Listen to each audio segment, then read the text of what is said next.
Hi, this is Robbie, and just wanted to make a video um, on, I guess, the illusions of our perception and how that affects us.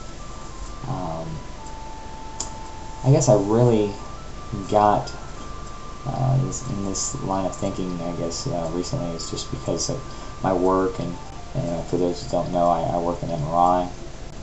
And I was doing a knee MRI of this person. I was putting them in the coil mechanism that we use, and they were like, do you want me to pull up my pant leg? And I was like, no, that's not necessary. And they were like, really, you can see through that, which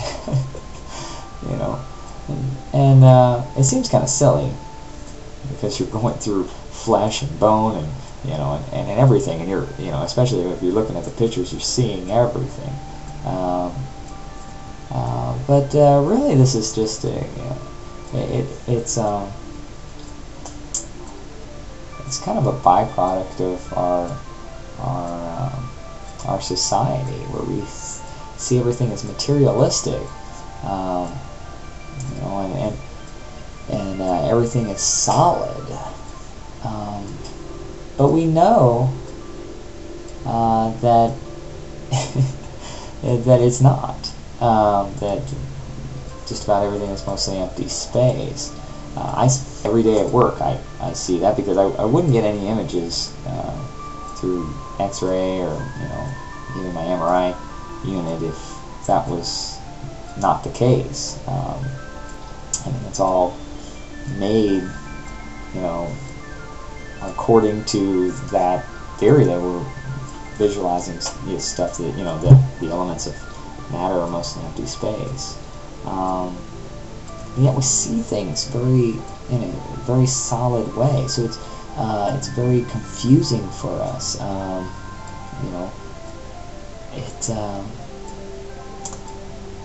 what we see exterior is really just a byproduct of what our brain is able to interpret. I mean, our senses interpret this stuff, and then we just believe it entirely. So I've been doing a lot of videos, well, not a lot, but I did my last couple of videos kind of on my thinking on the origin of life, and I wasn't there, and I can't possibly know. But whether you believe it was a chemical reaction, or whether you believe it was, a consciousness experimenting with things and putting things together, at a certain point in the cell's existence, and we can hypothesize this, is that at a certain point it had to self-evaluate. It had to look interior and try to make itself more efficient. We can assume this just because these cells, God, if you see them today, they're incredible. They really are just machines, highly efficient. And so really, it had to evaluate somewhere interior in order to say, I need to do this, I need to do that, I need to evaluate myself, and in order to evolve, because you can only get so much interacting with exterior before you have to look interior. And we as people, we don't tend to do that, especially here in the Western society. We just kind of aimlessly walk through this life, and start telling people, do you know what you're doing? Yeah, of course I know what I'm doing. I know what I'm doing. Do you know what you're doing? Yeah, I know. But really, you don't know. You're just just walking aimlessly through life, working, paying your taxes, and then you get old, you have to retire, and then you start evaluating your life, and you're like, what the heck was I doing this life for? I'm over here. What is the purpose?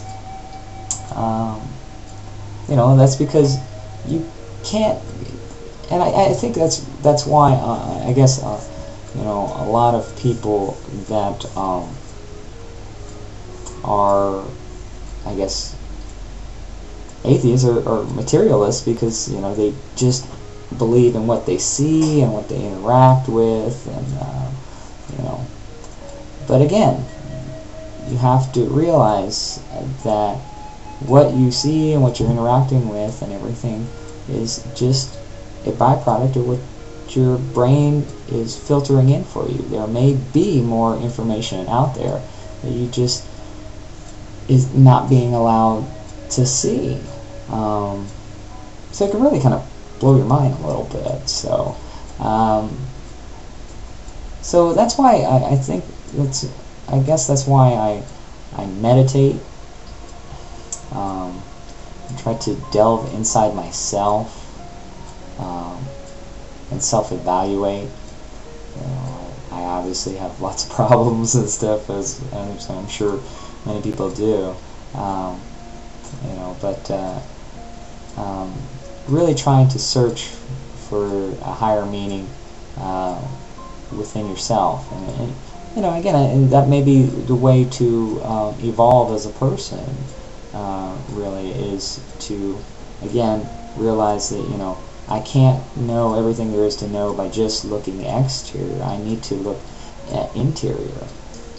And again, for the materialists that say, you know, even if you do that, you know, you meditate, even if you get, you know, any information or whatever, it's going to be explained through the brain processes and blah blah blah blah. And, you know, but again, all the information that you're getting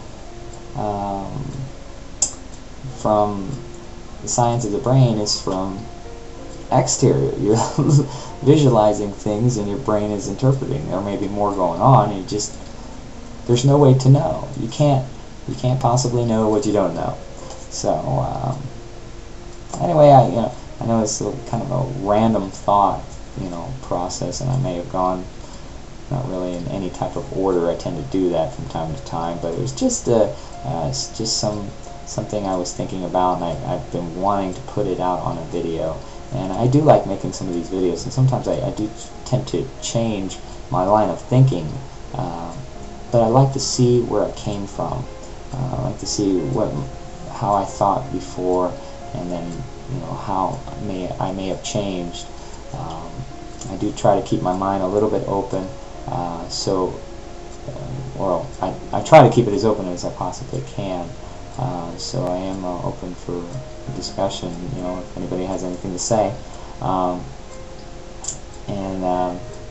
Anyway, I guess that's it. So just thank you for watching, and take care.